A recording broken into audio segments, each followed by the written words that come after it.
Ya, selamat pagi kelas Ikatan Kimia. Sekarang kita masuk ke materi berikutnya, yaitu mekanika kuantum, penduluan dan prinsip dasar. Tapi sebelumnya itu kita akan menjelaskan kegagalan-kegagalan apa saja yang sudah kita uh, maaf kegagalan-kegagalan apa saja yang terdapat di mekanika klasik sehingga timbullah mekanika kuantum.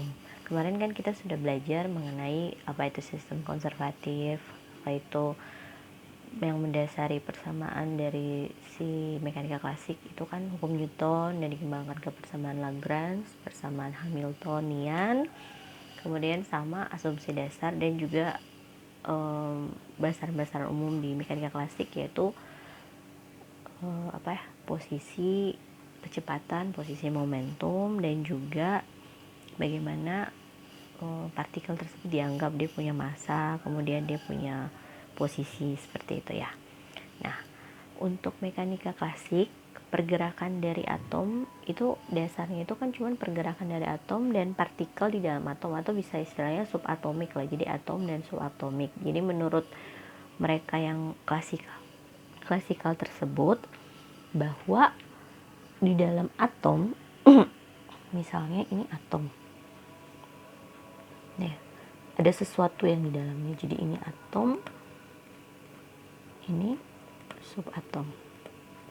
Jadi menurut dia pergerakan dari atom dan subatom itu dapat dijelaskan dengan hukum Newton.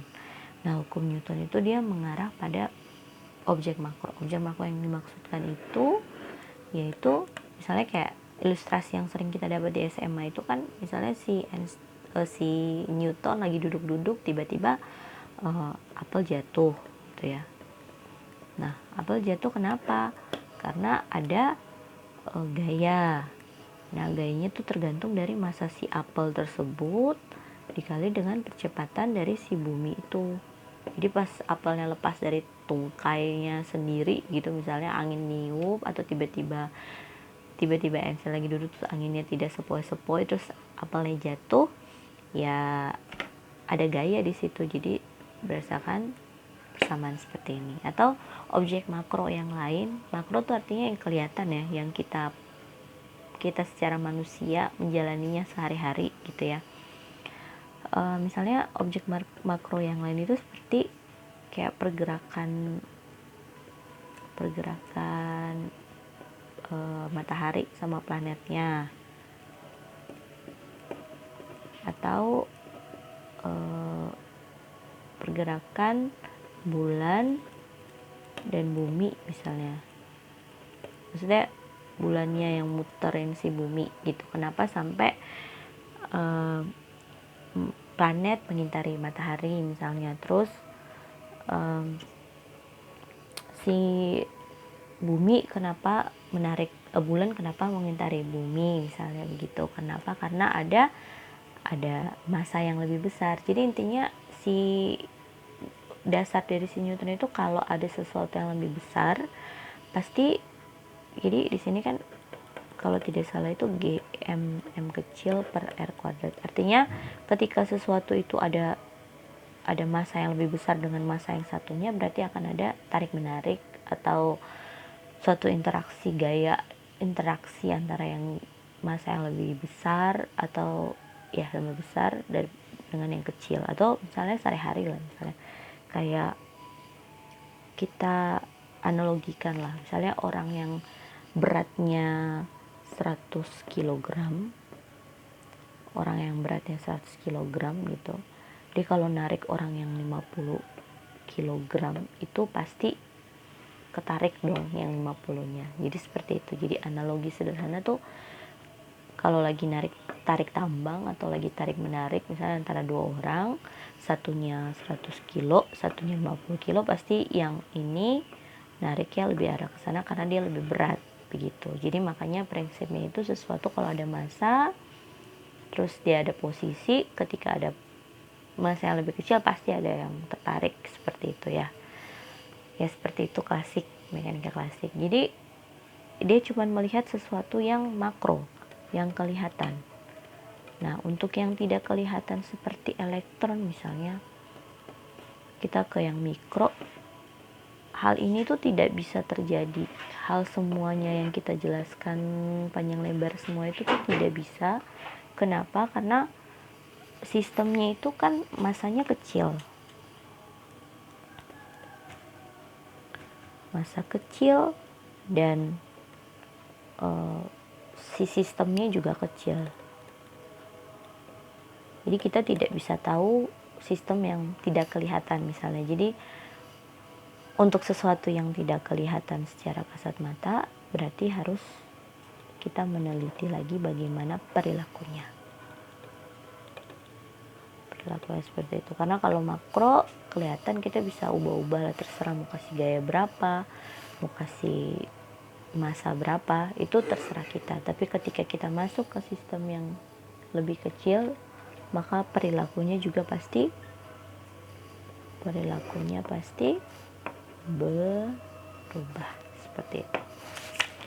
Nah, untuk mekanika klasik ada dua hal ya yang penting yang sudah sering kali diulang-ulang. Pertama, dia memprediksi secara tepat lintasan si partikel. Lintasan si partikel itu maksudnya apa? Jadi dia punya posisi dan momentum itu bisa ditentukan. Nah, kenapa saya tidak menjelaskan kecepatan? Karena kan begini, kemarin kita berbicara tentang Lagrange ya. Untuk flashback sajalah Lagrange ya. Lagrange itu dia tentang posisi dan kecepatan. Kalau Hamilton posisi dan momentum. Nah, sama-sama posisi. Jadi kan posisi nih. Nah, momentum itu kenapa cuma momentum saja? Karena dalam momentum itu sudah ada kecepatan seperti itu. Jadi intinya dia memprediksi secara tepat lah lintasan si partikel, posisi dan momentumnya secara tepat. Kemudian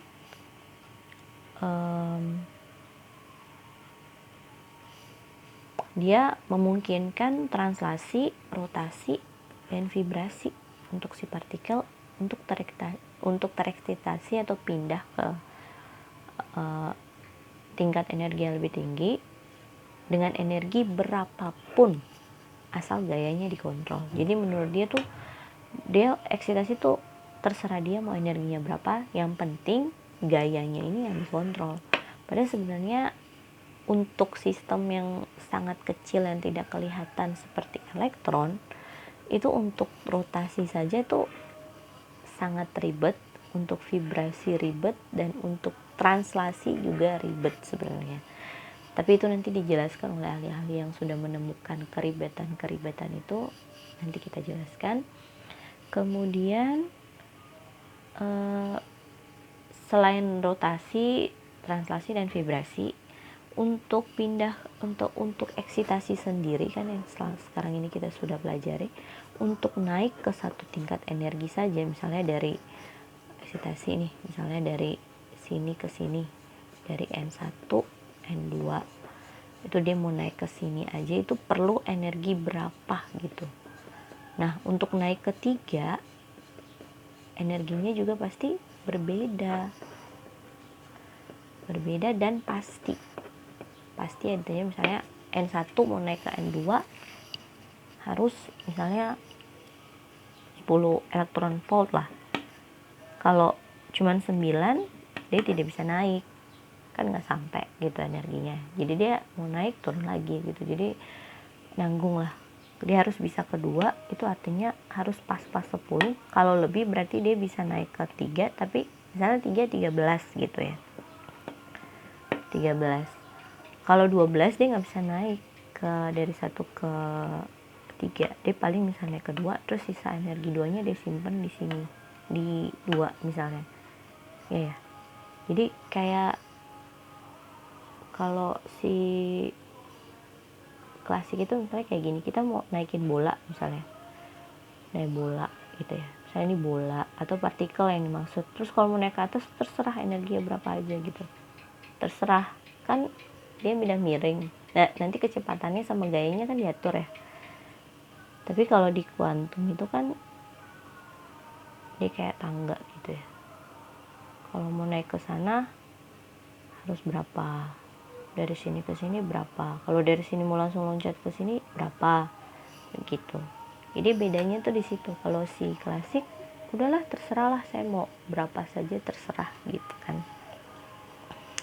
Nah, dari dua statementnya si klasik ini itu berdasarkan everyday experience atau eksperimen. Jadi kejadian sehari-hari kita yang kita lihat, yang kita rasa, yang masanya di atas 1 kilo gitu ya. Sedangkan partikel kan masanya sekian kali 10 pangkat minus 28 atau minus 33, itu sangat kecil sekali kan. Jadi sangat susah gitu. Nah, karena atom itu secara individual memiliki, ini kan yang kelihatan, sedangkan atom itu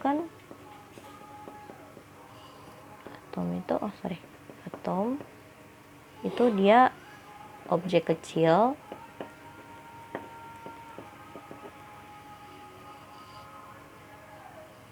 dengan massa yang kecil, seperti itu. Jadi bukan everyday experiences atau experiments, tapi objek yang very tiny ya, sangat kecil sekali. Oke.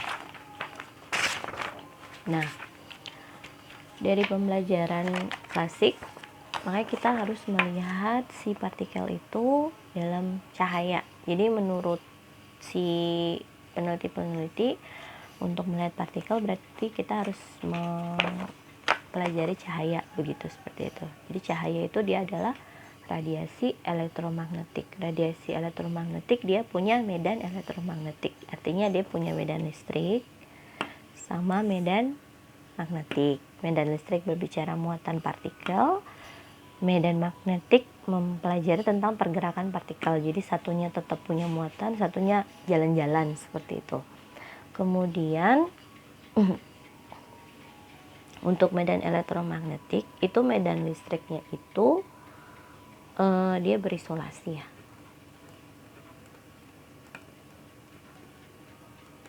atau berosilasi, sebentar, mohon maaf, berosilasi.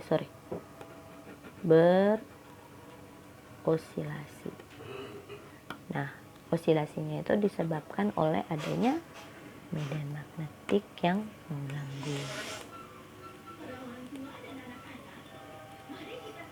Seperti itu.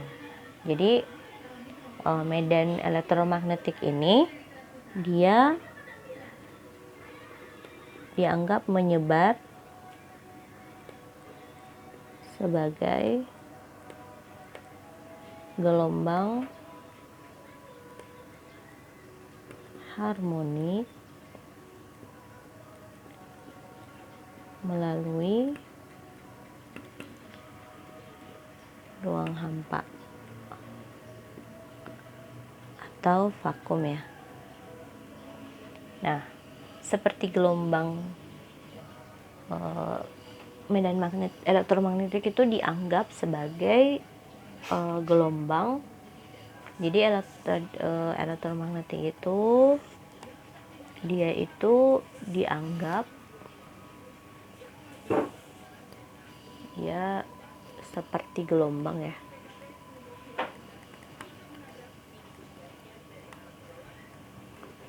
Seperti gelombang yang dihasilkan dari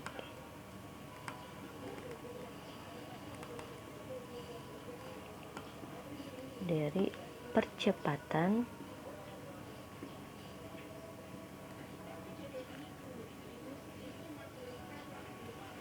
muatan listrik tersebut.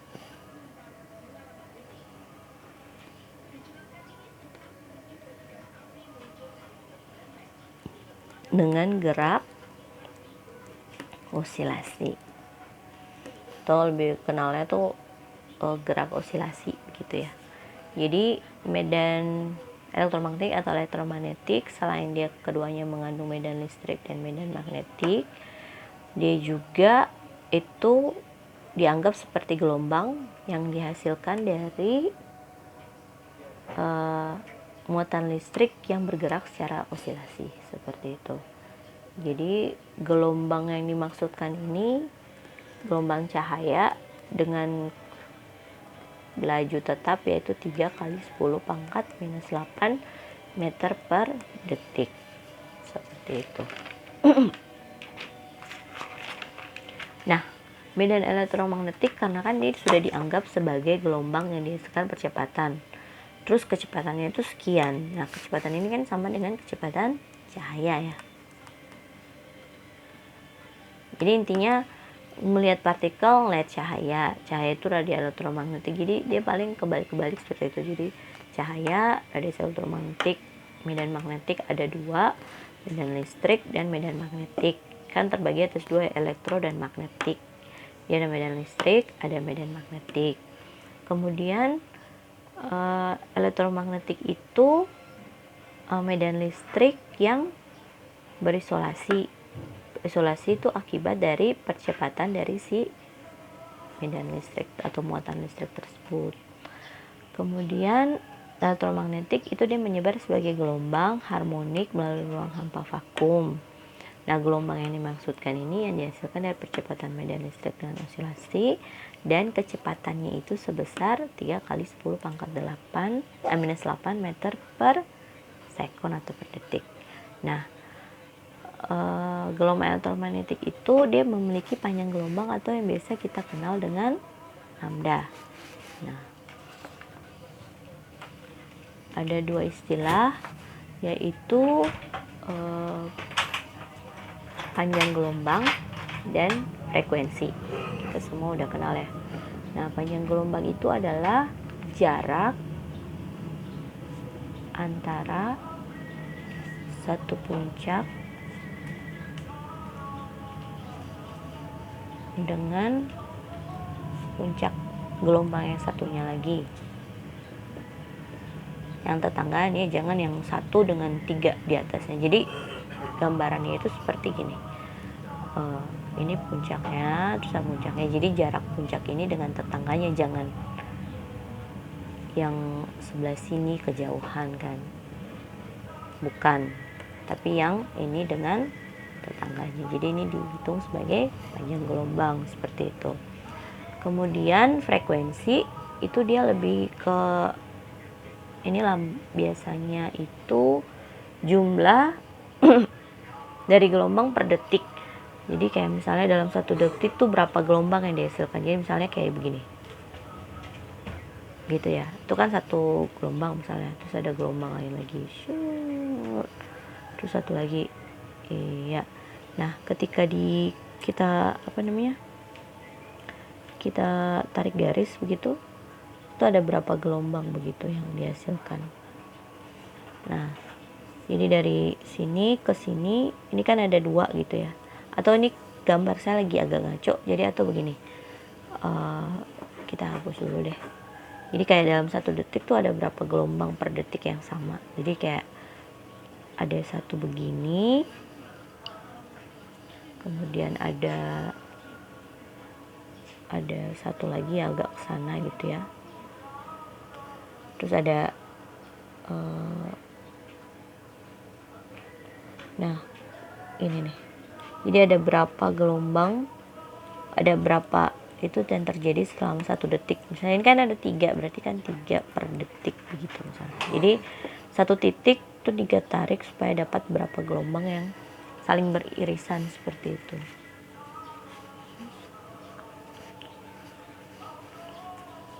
Itu frekuensi. Nah, satuan dari panjang gelombang itu kan biasanya kan nanometer atau mikrometer atau biasa juga Armstrong ya. Oke, nah kalau ini biasanya detik minus 1 seperti itu. Nah, ada istilah lain lagi namanya itu bilangan gelombang. Jadi gelombang itu ada 3 istilah lah hari ini kita pelajari. Ada panjang gelombang, ada frekuensi, dan ada bilangan gelombang. Bilangan gelombang itu kan biasa muncul kalau kita membaca spektrum ya. Jadi bilangan gelombang itu satuannya itu biasa dilambangkan, kalau saya dapat di buku Atkins itu lambangnya itu V di garis.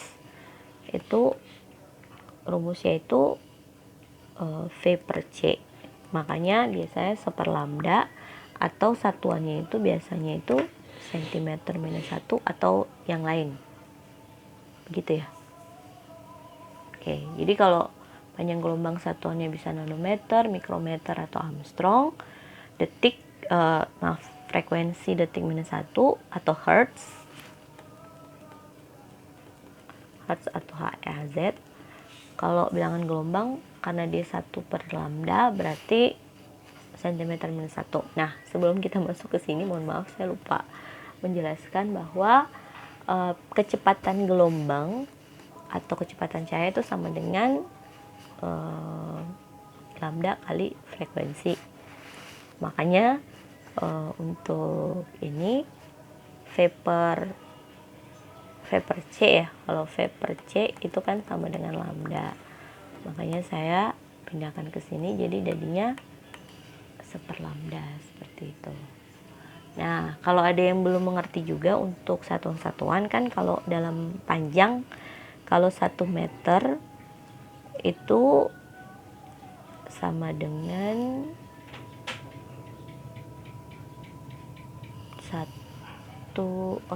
1 nanometer sama dengan 1 kali 10 pangkat minus 9 meter. Kemudian 1 mikrometer itu sama dengan 1 kali 10 pangkat minus 6 meter. Terus 1 Armstrong itu sama dengan 1 kali 10 pangkat minus 10 meter. Jadi lebih ke satuan panjang kalau panjang gelombang. Kalau frekuensi itu detik minus 1 atau hertz. Kalau bilangan gelombang biasanya 1 lambda. Jadi kalau lambdanya meter bisa meter minus 1, kalau sentimeter minus 1, dan seterusnya. Nah, di sini ada spektrum elektromagnetik. Situ ada dari gelombang radio sampai ke sinar kosmik.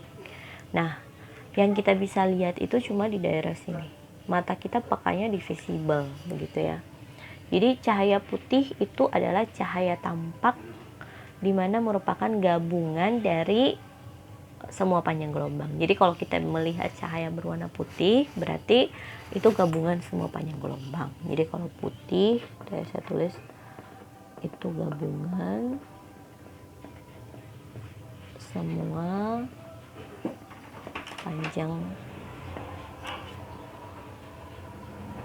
semua warna pada panjang gelombang. Jadi warna putih adalah gabungan semua warna pada semua panjang gelombang. Jadi kan satu visible itu kan ada panjang-panjang gelombangnya dibagi di sini udah banyak itu, dari merah sampai biru atau ungu, Meiji Kuei Binyu lah. Jadi kalau semuanya gabung, jadi gabungan semua warna dengan panjang gelombangnya begitu, atau gabungan semua warna sajalah.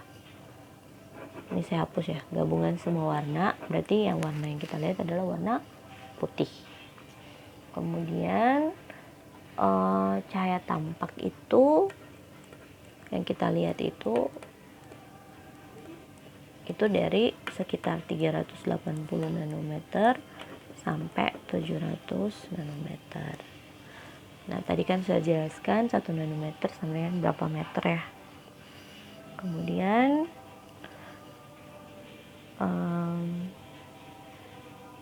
untuk mekanika klasik itu dia menggambarkan, jadi mekanika klasik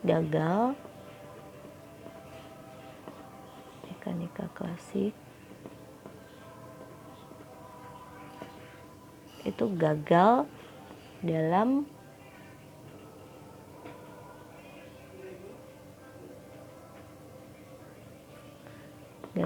menggambarkan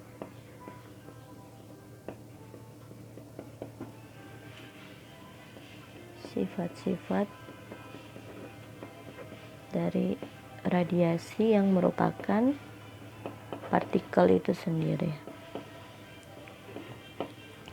sehingga kita perlu pandangan baru.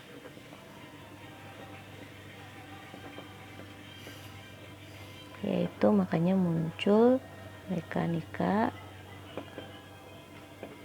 kuantum seperti itu. Nah, itu ya yang perlunya. Jadi daerah spektrum elektromagnetik kalau dari sini kan 1 meter 1 desimeter dan sampai 1 × 10⁻14 meter. Jadi yang paling panjang itu gelombang radio, yang paling pendek itu sinar kosmik. Kita berada di daerah visible sedikit ini saja. Sini infrared dekat, UV vakum, sinar X, seperti itu. Oke, untuk pendahuluannya saya kira cukup.